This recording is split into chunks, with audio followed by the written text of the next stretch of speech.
reading books about the lives of bands and talking about music all the time, and that's really what we had in common. And he'd stay up all night making collages of bits of songs and spoken word records and joke records and things, and make these montages of soundscapes, sort of like the audio version of a collage, and record tons of songs on his 4-track, and he was just hungry for music. Kurt was very artistic, and when we lived together, he used to do quite a bit of art. We'd sometimes buy canvases together, or he'd buy a lot of paints. He liked to paint a lot, and he did the kind of the oil pastels, drawings and whatnot. And if he didn't have enough money to buy a canvas at the time, we would go to thrift stores and he would buy board games and just paint it on the back of a board game and do that. And a lot of his paintings, when I look at them now, they seem kind of dark, but I don't think he doesn't seem to have the dark attitude when he's painting them. He practiced a lot. I mean, I've known the people that only practice when the bands get together to play, but he played guitar all the time at home, just kind of fiddling around with stuff. And I thought he was a really good guitar player, and I think he was really good on stage and look at the audience and draw people's attention, but a lot of people didn't know too that he would throw up before almost every show. Like, he'd swear he wasn't nervous, but then he would get sick. I can't really remember how often they played in the early days. I know at first it was, they play a show, might be a few weeks or a month before they played another one, but then eventually they got to do more and more opening, acts. But he was always, would get kind of frustrated because people in Seattle didn't really get to a show until 10:30 or 11, and a lot of the places expected you to play at like 9 o'clock, 9:30, and so he'd get frustrated that there's only, 5, 10, 20 people in the audience.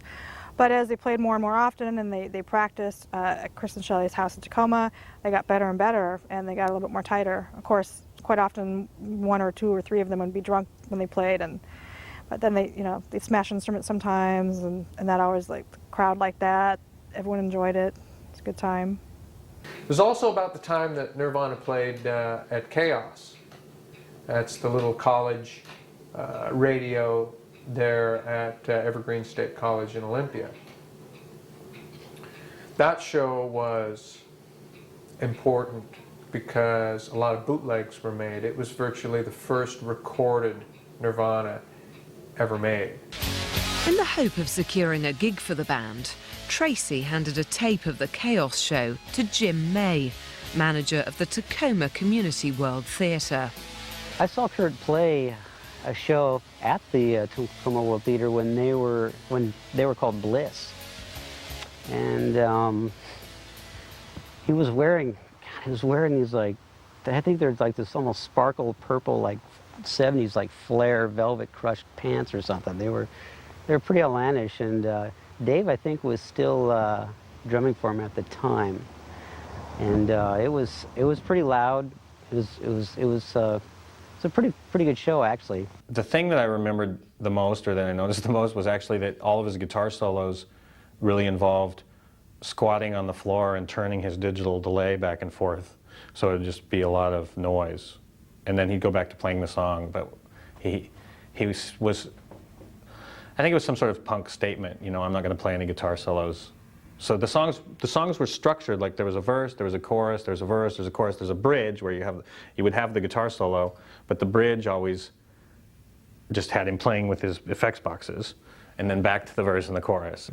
What attracted people to Nirvana at first was his performance skill. I mean, he was mesmerizing on stage.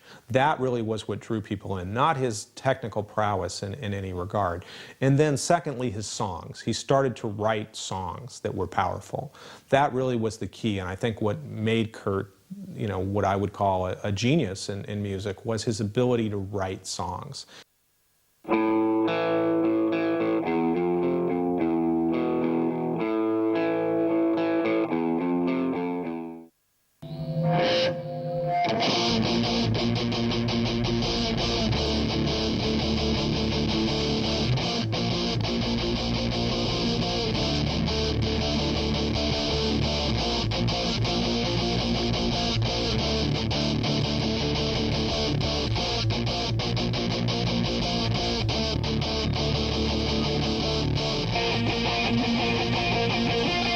Having had considerable success on the live circuit, Kurt and the band felt that the time was right to record a demo.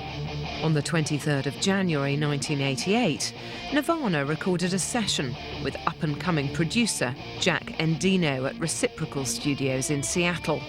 Faced with the absence of a drummer, the band asked Dale Crover of the Melvins to fill in.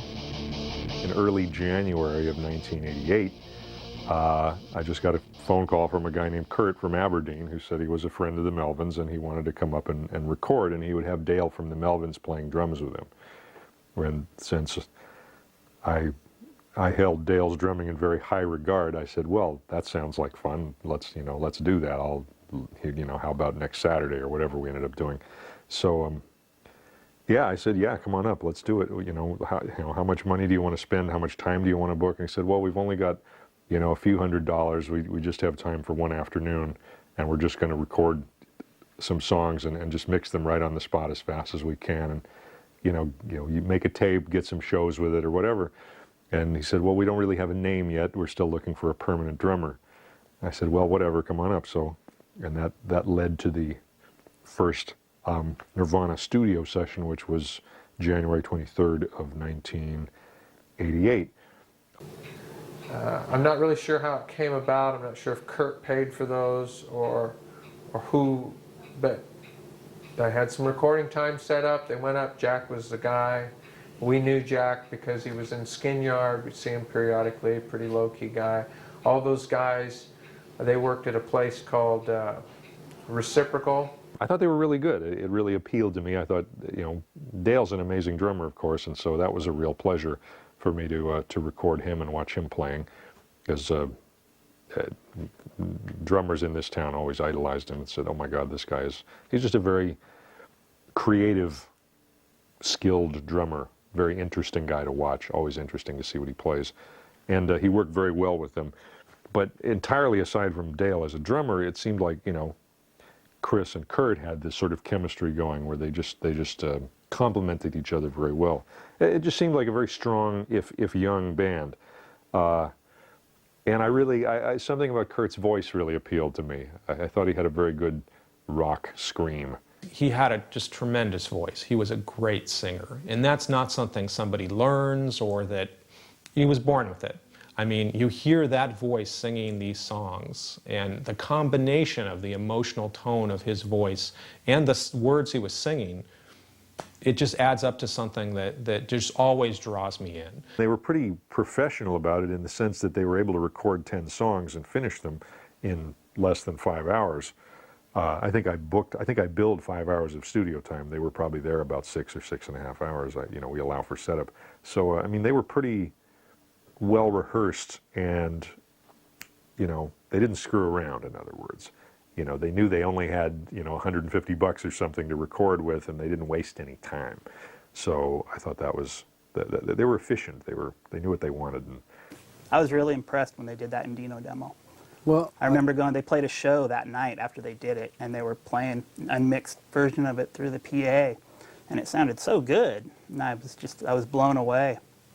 When they put out the demo tape that they made before they got signed to Sub Pop, he sent the tape to a lot of different record companies of bands that he really liked, like Scratch Ass's record company and Black Flag's record company, SST Records and stuff. And he was really sad when he didn't get response from any of them, or some no response. Some said, sorry, we're not interested. But he was pretty excited when they got on Sub Pop.